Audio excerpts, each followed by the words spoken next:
Bem, pessoal, então dando continuidade, a gente vai ver agora o nosso operador π, o operador de projeção. Esse operador de projeção, ele serve para a gente selecionar quais são os atributos que a gente quer recuperar da nossa relação, tá? Então a estrutura é essa aqui, ela é bem parecida com a estrutura do operador sigma, só que aqui a gente tem agora a lista de atributos. Então se você tem uma relação R, tá, com várias colunas, né?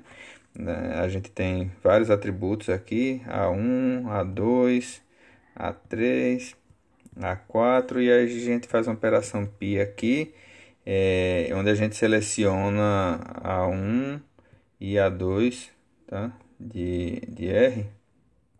Tá? Aí a gente vai ter como resultado aqui uma outra relação, R', por exemplo, que só vai ter A1 e A2, tá certo? As tuplas são as mesmas, as tuplas estão preservadas porque quem filtra as tuplas é o operador sigma, tá? Aí o operador π ele vai filtrar quais são os atributos apenas. Aqui tem um exemplo, né, onde a gente está projetando o último nome, o primeiro nome e o salário da relação empregado, certo? Então ele vai listar todos os empregados, né, e só vai exibir, só vai retornar esses três atributos, no caso no SQL, essas três colunas da tabela.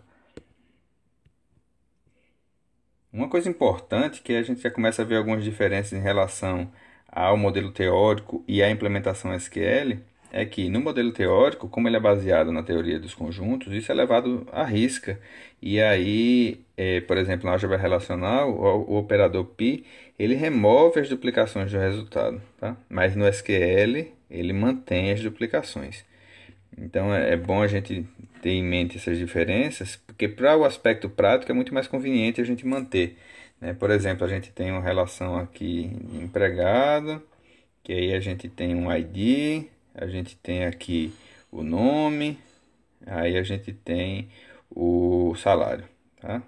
Então, o ID 1, o ID 2, o ID 3, e aí a gente tem o nome J, A e B. E o salário é 10, 10 e 5. Então, não tem nenhuma duplicação, tá? As linhas aqui são todas diferentes, mas quando a gente aplica aqui uma projeção só do salário, a gente vai ter como resultado alguma duplicação aqui. A gente vai ter 10, 10 e 5, tá? Então, no modelo, no padrão SQL, a gente mantém isso aqui. Isso é importante, por exemplo, se a gente quiser fazer uma contagem, quantas pessoas têm um salário maior do que 5? E aí a gente não quer remover essas duplicações, porque são elementos diferentes para a gente poder contar. E tem outros aspectos práticos que eu não vou entrar em muitos detalhes agora, mas que ajudam bastante a gente mantendo essas duplicações, tá certo? Outra coisa importante é que esse operador de projeção ele não é comutativo, tá? A gente tem um exemplo aqui e já vem logo para uma pergunta. Então, eu vou aproveitar e vou pedir para vocês analisarem essa pergunta aqui, tá certo?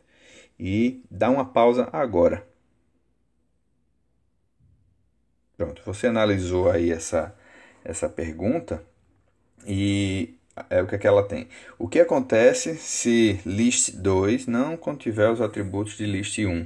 Tá? A gente tem list 2 aqui, que é o conjunto de atributos nessa primeira projeção, e tem list 1 aqui. Então, o que é isso? Você, list 2 não tem os atributos de list 1. Aqui você está projetando, por exemplo, o nome e o endereço. E aqui você tem, sei lá, só o endereço, né? Ou seja, esse conjunto aqui tem coisas que não tem aqui. List 2 não tem os atributos de list 1.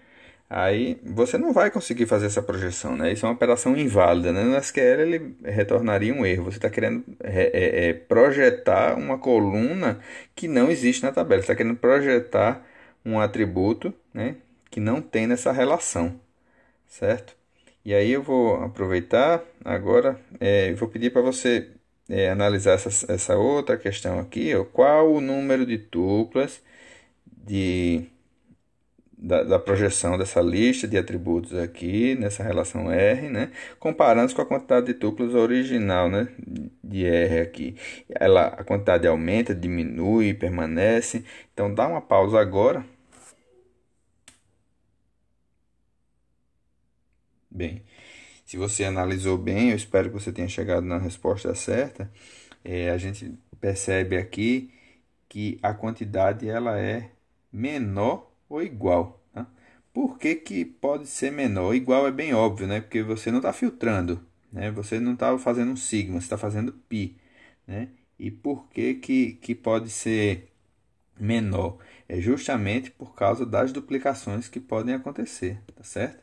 Lembrando que o pi ele remove, tá, as duplicações. Então, se você vai projetar e vai gerar duplicações, como nesse exemplo do salário que a gente viu, vai reduzir a quantidade. Então, partindo para essa outra pergunta aqui, tá? A gente faz a mesma coisa, só que a lista de atributos é uma superchave, tá certo? É uma superchave dessa relação. Então, dá uma pausa agora. Bem, então, se você analisou com bastante cuidado isso, você viu que a superchave ela garante, né, que não tem duplicação, porque a superchave ela tem a chave, né? Então, se tem a chave, ela não deixa duplicar. Então, como não vai, a gente vai garantir através da característica desses atributos aqui que não vai ter duplicação, então a quantidade de tuplas vai ser sempre, tá, igual à original, tá? Então, considerando que o resultado é R', tá certo? Aqui a gente nesse primeiro caso aqui a gente vai ter que R' vai ter a quantidade de elementos menor, tá certo? Ou igual a R, tá certo? A quantidade de elementos. Eu vou chamar aqui de NR e NR' e NR, ou seja, a quantidade de elementos de NR' é menor ou igual à quantidade de elementos de R. E aqui seria NR' e NR. Ok? Então aqui tem mais alguns exemplos. Tá? Aqui, esse primeiro exemplo, a gente está, na verdade, usando o operador sigma, que a gente já viu, fazendo algumas filtragens, departamento 4 salário maior do que 25 mil, ou departamento 5 com salário maior do que 30 mil. Enfim, aí a gente aplicou uns filtros e retornou essas tuplas. Se vocês quiserem, vocês podem conferir lá com o banco de dados original, né, com aquele estado original lá totalmente povoado. E aqui a gente tem a operação de projeção π. Você vê que a gente não filtra as tuplas, tá? A gente só filtra em relação às colunas que são retornadas, os atributos que são retornados, certo? E aqui a gente tem outra operação π usando a relação employee, e aí a gente está projetando só esses dois atributos aqui de sexo e de salário, ok?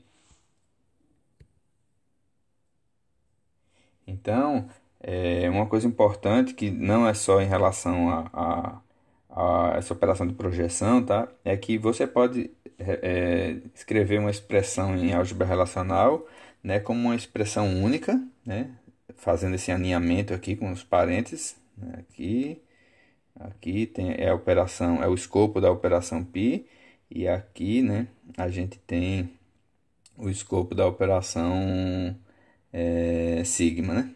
Tá? Então, a gente pode estar aninhando, tá, essas relações assim, essas operações assim, ou a gente pode usar uma espécie de variáveis, vamos chamar assim, né? A gente que está acostumado com linguagem procedural, a gente pode considerar que são espécies de variáveis, mas aqui o que a gente chama essas variáveis são relações intermediárias, tá? A gente faz uma operação aqui, realiza uma operação aqui e o resultado dela é armazenado nessa relação intermediária. E aqui a gente tem uma outra operação aqui. Essa daqui foi de seleção, a primeira, essa segunda uma projeção e armazena nessa relação intermediária. Isso é só uma forma mais didática, tá? É uma forma para facilitar o entendimento. A gente usar essas relações intermediárias como uma espécie de variável, tá? Para representar esse alinhamento de operações.